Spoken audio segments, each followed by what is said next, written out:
உள்ளாட்சி அமைப்புகளில் மாற்றுத்திறனாளிகளின் பிரதிநிதித்துவத்தை உறுதிப்படுத்தும் விதமாக சட்ட திருத்தம் மேற்கொள்ளப்படும் என முதல்வர் மு.க.ஸ்டாலின் அறிவித்துள்ளார். சென்னை கொளத்தூர் பெரியார் நகரில் உயர் சிறப்பு மருத்துவமனையாக அமைக்கப்பட்டுள்ள பெரியார் அரசு மருத்துவமனையை முதல்வர் ஸ்டாலின் திறந்து வைத்தார். தொடர்ந்து 70க்கும் மேற்பட்ட மாற்றுத்திறனாளிகளுக்கு 3 சக்கர வாகனம் உள்ளிட்ட நலத்திட்ட உதவிகளை வழங்கினார். பின்னர் விழாவில் உரையாற்றிய அவர், மருத்துவமனைக்கு பெரியார் பெயர் சூட்டியதில் பெரியாரின் தொண்டனாக மகிழ்ச்சி அடைகிறேன் என்று பெருமிதம் தெரிவித்தார்.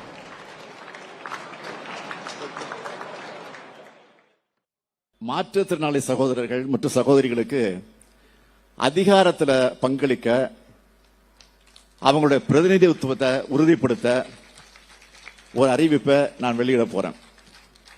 எல்லா உள்ளாட்சி அமைப்புகளையும் மாற்றுத்திறனாளிகளுக்கென்று உரிய பிரதிநிதித்துவம் வழங்கப்படும். மாற்றுத்திறனாளிகளுக்கு உள்ளாட்சி மன்றங்களில் நியமன முறையில் உரிய பிரதிநிதித்துவம் வழங்குகிற வகையில் தமிழ்நாடு நகர்ப்புற உள்ளாட்சி அமைப்புகள் சட்டம் 1998, தமிழ்நாடு ஊராட்சிகள் சட்டம் 1994 ஆகியவற்றில் வர சட்டமன்ற கூட்டத்தொடரில் அதற்குரிய தக்க சட்ட திருத்தம் கொண்டு வரப்படும். இதன் மூலம் உள்ளாட்சி அமைப்புகளில் மாற்றுத்திறனாளிகள் இடம்பெறுவது உறுதி செய்யப்படும். அவங்களுடைய குரல் உள்ளாட்சி அமைப்புகளில் ஒலிக்கும். நடிகை பாலியல் விவகாரத்தில் நாளை விசாரணைக்கு ஆஜராக போவதில்லை என்று நாம் தமிழர் கட்சியின் தலைமை ஒருங்கிணைப்பாளர் சீமான் சவால் விடுத்துள்ளார். இந்த அரசு இது மாதிரி வேற எதுலையாவது நடவடிக்கை எடுத்திருக்குதான்னு நீங்க பாருங்க. எவ்வளவு கேவலமான ஒரு ஆட்சி அதிகாரத்தை நடத்திக்கிட்டு எந்த சிக்கல்லையாவது பிரச்சனையாவது இப்படி பண்ணியிருக்கா? வரேன்னு சொல்லிட்டேன். என் வீட்டில் என் மனைவி என் பிள்ளைகள்லாம் இருக்காங்க. அவ்வளவு பேர் வேலை செய்கிறவங்க இருக்காங்க. நான் இந்த கிருஷ்ணகிரியில் தான் இருக்கிறாங்கன்னு இங்கே பாதுகாப்புக்கு காவலருக்கு தெரியும், அங்கே இருக்கிறவங்களுக்கு தெரியும். அப்புறம் என் வீட்டில் போய் ஏன் ஓட்டுற? சேட்டை தானே. நீங்கள் ஒட்டிட்டு போன பிறகு என் வீட்டு கதவுல இருக்கிறத அங்கே வேலை என் தம்பி ஒருத்தர் கிழிச்சிருப்பார். அதில் என்ன பிரச்சனை? நீங்கள் இது பண்ண நான் தான் வருவேன்ல. சும்மா இப்படி போட்டு இப்படி அசிங்கப்படுத்தி நீங்கள் இவ்வளோ நேரம் ஒரு கேள்வி கேட்க நான் ஒரு பதில் சொல்ல, இது மாதிரி தான் செய்யலாம். இதுக்கெல்லாம் அஞ்சுறவனோ இதுக்கெல்லாம் இதுக்கு என்ன சொல்கிறது, இதுக்கு பயந்து ஓடுற ஆளோ நான் கிடையாது. வருவேன். நாளைக்கு 11 மணிக்கு தான் வந்தாகணும். வர முடியாது. ஒன்னால முடிஞ்சதை பாரு. சீமான் மீது பாலியல் புகார் அளித்துள்ள நடிகை தன்னை திமுக அழைத்து வந்திருப்பதாக சீமான் கூறிய குற்றச்சாட்டை மறுத்துள்ளார். சீமானுடன் பேச தயாராக இருப்பதாகவும் கூறி வீடியோ வெளியிட்டிருக்கிறார். விஜயலட்சுமியை திமுக கூட்டிட்டு வந்திருக்காங்க என் மேல வழக்கு கொடுக்கறதுக்கு அப்படின்னு சீமான் சொல்லியிருக்காரோ? சீமான் அவர்களே, முதல்ல சொன்னீங்க எனக்கு விஜயலட்சுமி யாருன்னே தெரியாது அப்படின்னு சொன்னீங்க. அவங்கள காங்கிரஸ்காரங்க கூட்டிட்டு வந்திருக்காங்க அப்படின்னு சொன்னீங்க. அடுத்ததான் நான் வழக்கு உங்க மேல கொடுத்த போது அவங்கள பாரதிய ஜனதா கேட்டிருக்காங்க அப்படின்னு சொன்னீங்க. இப்போ மதரசலம் வச்சு நீங்க 2023 ஒரு பேச்சுவார்த்தைக்கு என்கிட்ட வந்தீங்க இல்லையா? அதில் நான் 50,000 ரூபாய் மாதம் கொடுத்துட்றேன், என்னை பற்றி எங்கேயும் பேசாத அப்படின்னு சொல்லிட்டு மாதம் 50,000 ரூபாய்லாம் போட்டிங்க. எங்கிட்ட வீடியோஸ் எல்லாம் வாங்கினீங்க. அப்புறம் மதுரை செல்வம் உங்கள் வீட்டுக்காரர்கிட்ட பேசுறதுக்கு யார்கிட்டக்கா கேட்கணும் அப்படின்ற வாக்குமூலம்லாம் கொடுத்தான். அப்புறம் உங்கள் பொண்ணான வாயிலேருந்து தானே பொண்டாட்டி பொண்டாட்டி பொண்டாட்டி பொண்டாட்டி அப்படின்னு நீங்கள் வீடியோலலாம் பண்ணீங்க. அந்த வீடியோஸ் எல்லாம் காவல்துறை கிட்ட கொடுத்து, காவல்துறை எடுத்துகிட்டு போய் அதை அப்படியே நீதிமன்றத்தில் கொடுத்து, அதையெல்லாம் பார்த்து தான் அவங்க விஜயலட்சுமி அவங்களோட முதல் மனைவியா அப்படின்னு கேட்டிருக்காங்க. பொம்பளை கொஞ்சம் நேரில் வர சொல்லுங்க, நான் உட்காந்து பேசுகிறேன் அப்படின்னு. நான் காத்துட்ருக்க சீமானவர்களே, உங்களை நேரில் பார்த்து என்னைய பார்த்தா உனக்கு எப்படா தெரியுது அப்படின்னு கேட்கணுன்னு நான் காத்துட்டு தான் இருக்கேன். கொஞ்சம் காவல்துறை கிட்ட சொல்லுங்க, உடனே அதுக்கு அரேஞ்ச் பண்ணிடுவாங்க. ஏமாத்தாதீங்க சீமானவர்களே, என்னோட பாவத்தை கட்டிக்காதீங்க. 2 நாளைக்கு முன்னாடி கூட சமாதான பேச்சுவார்த்தைக்கு நீங்க ஆட்களை அனுப்பிச்சுட்டு இன்னைக்கு அப்படியே பிரஸ் கிட்ட அந்த பொம்பளை அவ அப்படி இப்படி அப்படின்னு இன்னைக்கு கூட துரோகம் பண்றீங்களா? அதான் நான் சொல்லிட்டே இருக்கிறேனே, என்னோட பாவம் உங்களை சும்மாவே விடாது. இன்னும் எப்படிலாம் போட்டு பருத்தி எடுக்க போகுது அப்படின்னு நீங்க பாருங்க. செங்கல்பட்டு மாவட்டம் திருக்கழுகுன்றத்திற்கு அருகே அதிமுக நிர்வாகி மீதான தாக்குதலை கண்டித்து ஆர்ப்பாட்டம் நடத்த வந்த முன்னாள் அமைச்சர் ஜெயக்குமாரை காவல்துறையினர் கைது செய்ததால் பரபரப்பு ஏற்பட்டது. அதிமுக பேரூராட்சி செயலாளராக உள்ள தினேஷ்குமார் தனது வீட்டிற்கு அருகே இரவு நேரங்களில் மது அருந்தி வந்தவர்கள் குறித்து காவல் நிலையத்தில் வீடியோ ஆதாரத்தோடு புகார் அளித்துள்ளார். இதனால் ஆத்திரமடைந்த அதே பகுதியைச் சேர்ந்த வினோத், அப்பு என்ற கௌரி சங்கர் தினேஷ்குமாரை கத்தியால் தாக்கியுள்ளனர். படுகாயமடைந்த அவர் மருத்துவமனையில் சிகிச்சை பெற்று வரும் நிலையில் சம்பந்தப்பட்ட இருவரும் கைது செய்யப்பட்டனர். தாக்குதலை கண்டித்து திருக்கழுகுன்றம் பேருந்து நிலையத்திற்கு அருகே அதிமுகவினர் போராட்டம் நடத்த இருந்தனர். அதிமுக முன்னாள் அமைச்சர் ஜெயக்குமார் தலைமையிலான நிர்வாகிகள் போராட்டத்தில் ஈடுபட வந்த நிலையில் அவர்களை காவல்துறையினர் கைது செய்தனர். 200க்கும் மேற்பட்டோர் கைது செய்யப்பட்டு தனியார் மண்டபங்களில் தங்க வைக்கப்பட்டனர். அதிமுக மாவட்ட செயலாளர் ஆறுமுகம் வீட்டு காவலில் வைக்கப்பட்டார். இந்த கைது நடவடிக்கைக்கு கண்டனம் தெரிவித்திருக்கும் அதிமுக பொதுச் செயலாளர் எடப்பாடி பழனிசாமி, பாசிச ஸ்டாலின் மாடல் அரசு எதிர்க்கட்சியின் குரலை ஒடுக்குவதில் மட்டும் தெளிவாக இருப்பதாகவும், போராட்டத்திற்கு முன்பே கைது நடவடிக்கையை மேற்கொள்வது கோழைத்தனத்தின் உச்சம் என்றும் விமர்சித்துள்ளார். விழுப்புரம் மாவட்டம் திண்டிவனத்தில் மயான கொள்ளை ஊர்வலத்தின் போது விடுதலை சிறுத்தைகள் கட்சியினர் மற்றும் பாமகவினரிடையே கைகலப்பு ஏற்பட்டதால் பதற்றம் நிலவியது. செஞ்சி சாலையில் உள்ள அங்காளம்மன் கோவிலில் இருந்து மயான கொள்ளை நிகழ்வுக்காக பக்தர்கள் ஊர்வலமாக சென்றனர். காமாட்சியம்மன் கோவில் தெருவில் உள்ள பாமக நிறுவனர் ராமதாஸ் இல்லத்திற்கு முன்பாக சென்றபோது விடுதலை சிறுத்தைகள் கட்சியினர் சிலர் வேலில் கட்சி கொடியை கட்டிக்கொண்டு நடனமாடியதாக கூறப்படுகிறது. இதற்கு எதிர்ப்பு தெரிவித்து பாமகவினர் பாமக கட்சி கொடியை ஏந்தியபடி வாக்குவாதத்தில் ஈடுபட்டதாக தெரிகிறது. ஒரு கட்டத்தில் இரு தரப்பினரும் ஒருவரையொருவர் தாக்கிக் கொண்டு கைகலப்பில் ஈடுபட்டனர். காவல்துறையினர் முன்னிலையில் இரு கட்சியினரும் கற்களை வீசி தாக்கிக் கொண்டனர். தொடர்ந்து இரு தரப்பினரையும் தடுத்து சமாதானம் செய்து காவல்துறையினர் அனுப்பி வைத்தனர். பதற்றத்தை தணிக்க திண்டிவனம் பகுதியில் காவல்துறையினர் குவிக்கப்பட்டுள்ளனர்.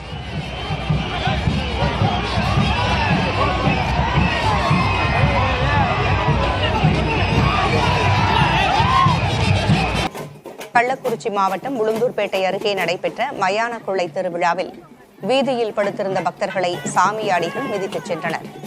ரகுநாதபுரம் கிராமத்தில் அங்காளம்மன் கோவில் மயான கொள்ளை திருவிழாவை ஒட்டி பூசாரிகள் கோயிலிலிருந்து காட்டேரி, காளி, அங்காளம்மன் உள்ளிட்ட கடவுள் வேடமிட்டு சாமி ஆடியபடி சுடுகாட்டிற்கு சென்றனர்.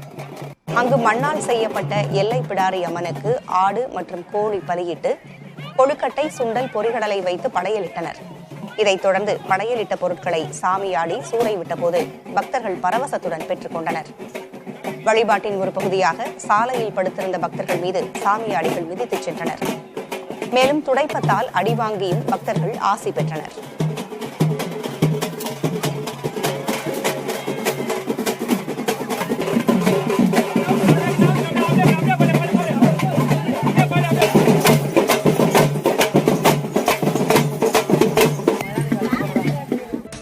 சென்னை மாநகராட்சிக்கு உட்பட்ட பகுதிகளில் உள்ள சிறிய கடைகளுக்கான வரி குறைத்து அறிவிக்கப்பட்டுள்ளது. ரிப்பன் மாளிகையில் மாநகராட்சி மேயர் பிரியா தலைமையில் நடைபெற்ற மன்ற கூட்டத்தில் இது தொடர்பான தீர்மானம் நிறைவேற்றப்பட்டது. அதன்படி 1000 சதுர அடிக்கு தொழில் உரிமை கட்டணம் 3500 ரூபாயாக இருந்த நிலையில் அதை பிரித்து 500 சதுர அடிக்கு 1200 ரூபாயாகவும், 501 முதல் 1000 சதுர அடி வரைக்கும் 3500 ரூபாய் என்றும் கட்டணம் நிர்ணயிக்கப்பட்டுள்ளது. 500 சதுர அடி வரை உள்ள மளிகை கடைகளுக்கான தொழில் உரிமை வரி 2300 ரூபாய் வரை குறைப்பது என்பன உட்பட 117 தீர்மானங்கள் மாமன்ற கூட்டத்தில் நிறைவேற்றப்பட்டன. கோடநாடு எஸ்டேட் கணினி பொறியாளர் தற்கொலை தொடர்பாக 3 பேரிடம் டிஎஸ்பி அண்ணாதுரை விசாரணை மேற்கொண்டுள்ளார். 2017ஆம் ஆண்டு கோடநாடு பங்களாவில் அரங்கேறிய கொலை, கொள்ளை சம்பவம் குறித்து சிபிசிஐடி ஏடிஎஸ்பி முருகவேல் தலைமையிலான காவல்துறையினர் விசாரணை நடத்தி வருகின்றனர். இதற்கிடையே கோடநாடு கொலை, கொள்ளை வழக்குடன் அரங்கேறிய 4 மரணங்கள் தொடர்பாக வழக்கையும் சிபிசிஐடி விசாரித்து வருகிறது. கோடநாடு சம்பவம் அரங்கேறி 3 மாதங்களுக்கு பிறகு கோடநாடு எஸ்டேட்டில் கணினி பணியாளராக பணியாற்றிய தினேஷ் தற்கொலை செய்து கொண்ட நிலையில் அது தொடர்பாக டிஎஸ்பி அண்ணாதுரை விசாரணை மேற்கொண்டு வருகிறார். அதன் ஒரு நடவடிக்கையாக கோடநாடு பகுதியைச் சேர்ந்த அதிமுக பிரமுகர் சங்கரன், ஆம்புலன்ஸ் ஓட்டுநர் கபீர், மின்வாரிய ஒப்பந்த பணியாளர் சுரேஷ் ஆகிய 3 பேரிடம் விசாரணை நடைபெற்றது. கோழிக்கோடு என்ஐடி என்று அழைக்கப்படும் தேசிய தொழில்நுட்ப கல்விக் கழகத்தின் முதல்வர்களில் ஒருவராக பேராசிரியர் ஷைஜா ஆண்டவன் நியமிக்கப்பட்டிருப்பது சர்ச்சையாகியுள்ளது. ஷைஜாவின் நியமனத்தில் பணி அனுபவம் சார்ந்த விதிமுறைகள் மீறப்பட்டிருப்பதாக கோழிக்கோடு என்ஐடியில் பணியாற்றும் ஆசிரியர்கள் சிலர் எதிர்ப்பு தெரிவித்துள்ளனர். என்ஐடி நிர்வாகம் இதை மறுத்துள்ளது. மேலும் மகாத்மா காந்தியை கொன்றவரான நாதுராம் கோட்சேவை புகழ்ந்து எக்ஸ் தளத்தில் பதிவிட்டதற்காக கடந்த ஆண்டு சர்ச்சைக்குள்ளானவர் ஷைஜா. அமெரிக்காவைச் சேர்ந்த AI சிப் தயாரிப்பு நிறுவனமான என்விடியாவின் வருவாய் சென்ற நிதியாண்டின் 4ஆம் காலாண்டில் 3.41 லட்சம் கோடி ரூபாயாக உயர்ந்துள்ளது. 2023ஆம் நிதியாண்டின் இதே காலகட்டத்துடன் ஒப்பிடுகையில் இது 78 விழுக்காடு அதிகமாகும். அதேபோல் 3ஆம் காலாண்டுடன் ஒப்பிடுகையில் இது 12 விழுக்காடு அதிகமாகும். கடந்த ஜனவரி மாதம் சீனாவின் AI சாட்பாட் டீப்சிக் அறிமுகமானதை தொடர்ந்து என்விடியாவின் பங்கு மதிப்பு கடும் சரிவை சந்தித்தது. இந்நிலையில் என்விடியாவின் 4ஆம் காலாண்டு வருவாய் உயர்ந்து இருப்பது அந்நிறுவனத்தின் முக்கியத்துவத்தை மீண்டும் அதிகரித்திருக்கிறது.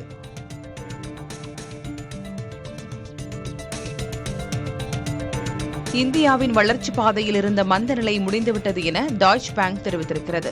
நடப்பு நிதியாண்டின் 2வது காலாண்டில் இந்தியாவின் பொருளாதார வளர்ச்சி 7 காலாண்டுகளில் இல்லாத அளவிற்கு 5.4 விழுக்காடாக குறைந்தது. அக்டோபர் முதல் டிசம்பர் வரையிலான 3வது காலாண்டில் இந்தியாவின் பொருளாதார வளர்ச்சி 6.2 விழுக்காடாக வளர வாய்ப்புள்ளதாக டாய்ச் பேங்க் கணித்திருக்கிறது. மேலும் ரிசர்வ் வங்கி அடுத்து வரும் நிதிக் கொள்கையிலும் 1/4 விழுக்காடு வட்டியை குறைக்க வாய்ப்பிருப்பதாகவும் டாய்ச் பேங்க் தெரிவித்திருக்கிறது. அத்துமீறி இந்திய மீனவர்கள் கடல் எல்லைக்குள் நுழையக்கூடாது என்பதை வலியுறுத்தி யாழ்ப்பாணத்தில் இலங்கை மீனவர்கள் போராட்டம் நடத்தினர். யாழ்ப்பாணம் தீபக்கடற் தொழில் அமைப்புகள் இணைந்து முன்னெடுத்த இப்போராட்டத்தின் போது தாண்டாதே தாண்டாதே, எல்லை தாண்டாதே, அல்லாதே அல்லாதே, எமது வளத்தை அல்லாதே என முழக்கமிட்டனர்.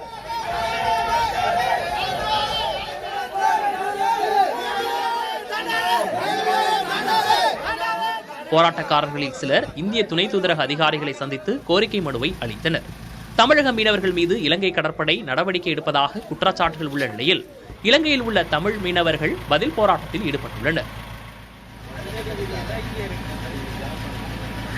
அமேசான் நிறுவனத்தின் குரல் வழி உதவி சேவையான அலெக்சாவில் தற்போது AI எனப்படும் செயற்கை நுண்ணறிவு தொழில்நுட்ப வசதியும் சேர்க்கப்பட்டுள்ளது. அலெக்சா பிளஸ் என்ற பெயருள்ள புதிய மேம்படுத்தப்பட்ட வசதியை நியூயார்க்கில் நடந்த நிகழ்ச்சியில் அமேசான் முதுநிலை துணைத் தலைவர் பனோஸ் பனோய் அறிமுகப்படுத்தினார். இந்த புதிய வசதி மனிதர்களின் உணர்வுகளையும் புரிந்து கொள்ளும் வகையில் வடிவமைக்கப்பட்டுள்ளது என்றும், கோபமாகவோ விரக்தியிலோ பேசினால் அலெக்சா அதை எளிதில் கண்டுபிடித்துவிடும் எனவும் அவர் குறிப்பிட்டார். மேலும் ஒரே நேரத்தில் பல கேள்விகளை கேட்டாலும் புரிந்து கொண்டு பதில் தரும் வசதியும் இதில் இருப்பதாக அவர் கூறினார். தற்போது கொண்டுவரப்பட்டுள்ள புதிய வசதி அமேசான் பிரைம் உறுப்பினர்களுக்கு இலவசமாகவும் மற்றவர்களுக்கு மாதத்திற்கு 1600 ரூபாய் கட்டணத்திலும் வழங்கப்பட உள்ளது. அலெக்சா குரல் வழி சேவை வசதி 10 ஆண்டுகளுக்கு முன் அறிமுகப்படுத்தப்பட்ட நிலையில் அது தற்போது 50 கோடி மின்னணு சாதனங்களுடன் இணைக்கப்பட்டுள்ளது. டிராகன் திரைப்படத்தின் மூலமாக தனக்கு கிடைத்த ஆதரவுக்கு நன்றி தெரிவித்துக் கொள்வதாக நடிகை கைது லோகர் உருக்கமான வீடியோ ஒன்றை வெளியிட்டிருக்கிறார். நான் தமிழ் பொண்ணே இல்லை, எனக்கு தமிழ் சரியா பேச வராது. ஆனா நீங்க எனக்கு கொடுக்கிற அன்பு இட்ஸ் ப்ரைஸ்லெஸ். எனக்கு எங்கே ஆரம்பிக்கிறதுன்னு தெரியல. எனக்கும் டிராகனுக்கும் பல்லவிக்கும் கிடைக்கிற இந்த அன்பும் ஆதரவும் மிகையான உணர்வு. தியேட்டர்ல நீங்க எனக்கு அடிக்கிற விசிலா இருக்கட்டும். அமெரிக்க ஊடகங்கள் தன்னை பற்றி தவறான செய்திகளை வெளியிட்டு வருவதாக தொடர்ந்து குற்றம் சாட்டி வரும் ட்ரம்ப், இனி ஆதாரமற்ற வகையில் செய்திகள், புத்தகங்களை எழுதும் எழுத்தாளர்கள், அவற்றை வெளியிடும் பதிப்பகங்கள் மீது வழக்கு தொடுக்கப்படும் என்று எச்சரித்துள்ளார். மேலும் இது தொடர்பாக புதிய சட்டம் இயற்றப்படும் என்றும் அவர் குறிப்பிட்டுள்ளார்.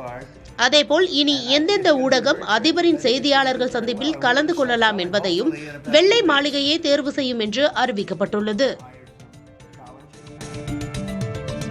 விகடனின் இணையதளத்தை மீட்பது தொடர்பாக சட்ட நிபுணர்களுடன் ஆலோசித்து வருவதாக விகடன் நிறுவனம் தெரிவித்துள்ளது. குறிப்பிட்ட கேலி சித்திரம் கருத்து சுதந்திரத்தின் வெளிப்பாடு என மத்திய தகவல் ஒலிபரப்புத்துறை அமைச்சகத்திற்கு தாங்கள் விரிவான விளக்கம் அளித்ததாகவும், இணையதளம் முடக்கம் தொடர்பான இறுதி உத்தரவு 25ஆம் தேதி இரவு அந்த அமைச்சகத்தால் தங்களுக்கு அளிக்கப்பட்டதாகவும் விகடன் கூறியுள்ளது. கருத்து சுதந்திரத்தை காப்பதுடன் விகடன் தளத்தை மீட்பதற்காக சட்டப்பூர்வமான முயற்சிகளை மேற்கொண்டு வருவதாகவும் விகடன் தெரிவித்துள்ளது. முன்னதாக அமெரிக்காவிலிருந்து இந்தியர்கள் வெளியேற்றப்பட்ட விவகாரத்தில் பிரதமர் மோடியின் நடவடிக்கையை விமர்சித்து விகடன் கேலி சித்திரம் வெளியிட்டிருந்தது. அதனைத் தொடர்ந்து விகடன் இணையதளத்தை மத்திய அரசு முடக்கியது. ரஜினிகாந்த் நடிப்பில் உருவாகும் கூலி படத்தில் நடிகை பூஜா ஹெக்டே இணைந்துள்ளதாக தயாரிப்பு நிறுவனம் அறிவித்துள்ளது. படத்தில் இடம்பெறும் ஒரு பாடலுக்காக பூஜா ஹெக்டே சிறப்பு தோற்றத்தில் நடித்துள்ளதாக கூறப்படுகிறது. ஜெயிலர் படத்தை தொடர்ந்து நடிகர் ரஜினிகாந்த் லோகேஷ் கனகராஜ் இயக்கத்தில் நடித்து வருகிறார். இதில் தெலுங்கு சினிமா நட்சத்திரம் நாகார்ஜுனா, கன்னட நடிகர் உபேந்திரா, சத்யராஜ், ஸ்ருதிஹாசன் உள்ளிட்ட பலர் நடித்து வருகின்றனர். இந்த படத்தை மே மாதம் வெளியிட படக்குழுவினர் திட்டமிட்டுள்ளனர். இமயமலை தொடர்களில் காணப்படும் ரோடோடென்ட்ரான் மலர்கள் நீலகிரி சுற்றுவட்டார பகுதிகளில் பூத்து குலுங்குகின்றன. பாதுகாக்கப்பட்ட வனப்பகுதியான முக்கூர்த்தி தேசிய பூங்கா, அவலாஞ்சி மலைத்தொடர், சிக்கிம், இமயமலை போன்ற பகுதிகளில் மட்டுமே வளரக்கூடியவை மலைப்பூவரசு என அழைக்கப்படும் ரோடோடென்ட்ரான் மலர்கள். தூய்மையான காற்று, மனித நடமாட்டம் இல்லாத பகுதிகளில் மட்டுமே அதிகம் வளரும் தன்மை கொண்டது. தற்போது சீசன் தொடங்கியிருப்பதால் நீலகிரி அவலாஞ்சி சுற்றுவட்டார பகுதிகளில் இந்த வகை மலர்கள் பூத்து குலுங்குகின்றன. சிவப்பு நிறத்தில் பூத்துள்ள மலைப்பூவரசு மலர்களை இயற்கை ஆர்வலர்கள் ஆர்வமுடன் பார்த்து ரசிக்கின்றனர். சாம்பியன்ஸ் டிராபி தொடரில் நியூசிலாந்து அணிக்கு எதிரான ஆட்டத்தில் இந்திய அணியின் கேப்டன் ரோஹித் சர்மா மற்றும் துணை கேப்டன் சுப்மன் கில் களமிறங்குவதில் சிக்கல் நிலவுவதாக தகவல் வெளியாகியுள்ளது. பாகிஸ்தானுக்கு எதிரான ஆட்டத்தின் போது தசைப்பிடிப்பு காரணமாக சிறிது நேரம் ஓய்வெடுத்த ரோஹித் சர்மா பயிற்சியின் போது பேட்டிங் செய்யவில்லை என்ற தகவல் வெளியாகியுள்ளது. இதனால் அவர் அடுத்த போட்டியில் ஓய்வெடுக்கலாம் என்று கூறப்படுகிறது. மறுமுனையில் சுப்மன் கில்லுக்கு உடல்நிலை சரியில்லை என்றும் அவர் பயிற்சியின் போது மைதானத்திற்கு வரவில்லை எனவும் தெரியவந்துள்ளது. இந்தியா நியூசிலாந்து அணிகளுக்கு இடையேயான போட்டி மார்ச் 2ஆம் தேதி நடைபெறுகிறது. அமெரிக்க பல்கலைக்கழகங்களில் படிக்கும் இந்திய மாணவர்கள் பயனடையும் வகையில் புதிய அறிவிப்பு ஒன்றை அதிபர் டிரம்ப் வெளியிட்டுள்ளார். இதன்படி அமெரிக்க பல்கலைக்கழகங்களில் படித்து முடித்த இந்தியா, சீனா, ஜப்பான் போன்ற வெளிநாட்டு திறமைசாலி மாணவர்களுக்கு கோல்ட் கார்டு குடிமகன் திட்டத்தின் கீழ் விசா அளிக்கப்படும் என்றும் அவர்களை அமெரிக்க நிறுவனங்கள் வேலைக்கு எடுத்துக் கொள்ளலாம் என்றும் டிரம்ப் கூறியுள்ளார். அமெரிக்காவில் படிக்கும் இந்திய மாணவர்களுக்கு அமெரிக்காவில் குடிமகன் அந்தஸ்து கிடைப்பதில் சிக்கல் இருப்பதால் சொந்த நாட்டிற்கு போய் தொழில் தொடங்கி கோடீஸ்வரர்கள் ஆகிவிடுவதாகவும் இனி அந்த நிலை இருக்காது என்பதால் அவர்கள் திறமையை அமெரிக்கா பயன்படுத்திக் கொள்ள வேண்டும் என்றும் டிரம்ப் குறிப்பிட்டார். சட்டவிரோத குடியேறிகளை தொடர்ச்சியாக வெளியேற்றிக் கொண்டிருக்கும் அமெரிக்கா மறுபுறம் வெளிநாட்டு திறமைசாலிகளை இருகரம் கொண்டு வரவேற்பது கவனம் ஈர்ப்பதாக உள்ளது. ஜப்பானில் மக்கள் தொகை தொடர்ச்சியாக 9வது ஆண்டாக குறைந்திருப்பதால் அந்நாட்டு அரசு கடும் கவலையில் மூழ்கியுள்ளது. கடந்த 2024ஆம் ஆண்டில் வெளிநாட்டு மக்கள் உட்பட ஜப்பானில் மொத்தம் 7,20,988 குழந்தைகளே பிறந்ததாக அரசின் புள்ளி விவரம் தெரிவிக்கிறது. குழந்தை பிறப்பை அதிகரிக்க அரசு எடுத்த நடவடிக்கைகள் பலன் தரவில்லை என்பதையே இது காட்டுவதாக ஜப்பானிய அரசின் செய்தி தொடர்பாளர் யோஷிமசா ஹியாசி தெரிவித்தார். திருமண வாழ்க்கை நடைமுறை ஜப்பானில் மெல்ல அழிந்து வருவதும் குழந்தை பிறப்பு குறைவதற்கு முக்கிய காரணங்களில் ஒன்றாக கூறப்படுகிறது.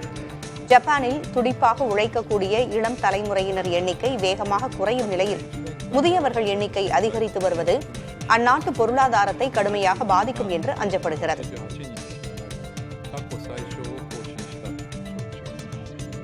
நீதிமன்ற வழக்குகளை எதிர்கொள்வதற்காக மட்டும் மத்திய அரசு கடந்த 10 ஆண்டுகளில் 400 கோடி ரூபாய்க்கு மேல் செலவழித்திருப்பதாக மத்திய அரசின் புள்ளி விவரம் தெரிவிக்கிறது.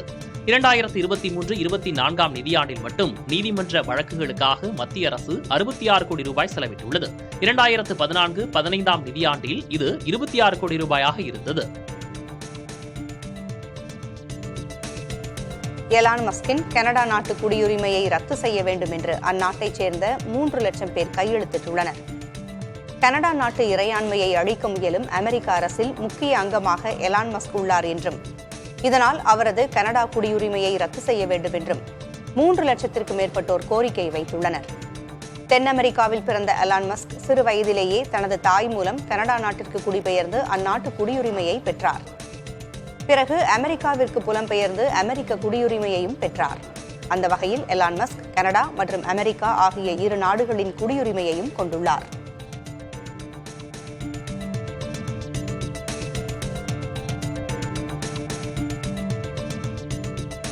டாடாவுக்கே டஃப் கொடுக்கும் வகையில் எலான் மஸ்கின் டெஸ்லா கார்களின் விலை இருக்கும் என தகவல்கள் வெளியாகியுள்ளன. டெஸ்லா கார்களை இந்தியாவில் உற்பத்தி செய்ய எலான் மஸ்க் திட்டமிட்டு வருவதாக தகவல்கள் வெளியாகி வரும் நிலையில் அவற்றின் விலை $25,000 அதாவது இந்திய ரூபாய் மதிப்பில் 21 லட்சம் ரூபாயாக இருக்கும் எனவும் கூறப்படுகிறது. டெஸ்லா கார்களின் விலை நிர்ணயம் இந்தியாவின் வாகன தயாரிப்பு நிறுவனங்களுக்கு மிகப்பெரிய சவாலாக இருக்கும் சூழல் உருவாகியுள்ளது. குறிப்பாக டாடா மோட்டார்ஸ் நிறுவனம் தனது முழு மின்சார வாகனமான அவின்யாவை அறிமுகப்படுத்த தயாராகி வருகிறது. இந்த காரின் ஆரம்ப விலை 25 லட்சம் ரூபாயாக இருக்கும் என கூறப்படுவதால் கடும் போட்டி இருக்கும் என எதிர்பார்க்கப்படுகிறது.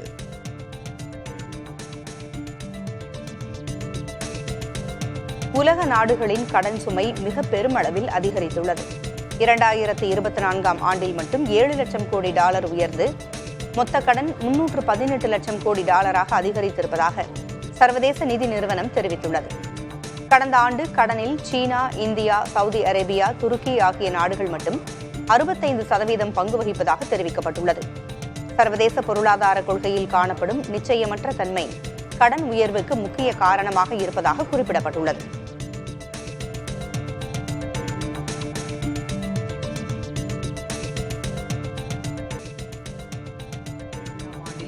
டச் வானியலாளர் மைக்கேல் வான் லாங்ரென் நிலவின் முதல் அறியப்பட்ட வரைபடத்தை வெளியிட்டார். அதில் கருப்பு நிற நிழலாடும் பகுதியை மரியா என குறிப்பிட்டார். லத்தீன் மொழியில் மரியா என்பது கடலை குறிப்பதாகும். நூற்றுக்கணக்கான விண்கற்கள் பல ஆண்டுகளாக நிலவின் மீது மோதியதன் காரணமாக மரியா பள்ளத்தாக்கு உருவானதாக அடுத்தடுத்த நூற்றாண்டுகளில் கண்டறியப்பட்டன. 1994ஆம் ஆண்டு நாசாவின் கிளெமெண்டைன் விண்கலம் சேகரித்த தரவுகளின்படி சந்திரனின் மரியா பள்ளத்தாக்கில் பனி இருப்பதாக விண்கலத்தின் தரவுகள் தெரிவித்தன. அதன் பிறகு சந்திரனை நோக்கிய எந்த ஆய்வும் 14 ஆண்டுகளாக மேற்கொள்ளப்படாத நிலையில் இந்தியாவின் சந்திரயான் 1 நாசாவின் மூன் மினராலஜி மேப்பரிலிருந்து பெறப்பட்ட தரவின்படி நிலவின் மரியா பகுதியில் சூரிய ஒளி உள்புகாத அளவிற்கு பள்ளப்பகுதிகள் இருப்பதால் நீர் பனிக்கட்டியாக இருப்பது உறுதி செய்யப்பட்டது.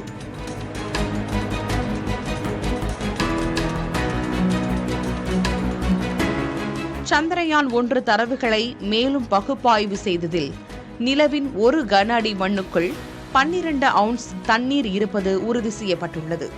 மேலும் ஆய்வுகள் மேற்கொண்டதில் நிலவின் நீர் மூலக்கூறான H2O மரியா பகுதியிலிருந்து சந்திரயான் 3 விக்ரம் லேண்டர் தரை இறங்கிய தென் துருவம் வரை மண்ணுக்கு அடியில் இருப்பது தற்போது உறுதி செய்யப்பட்டுள்ளது.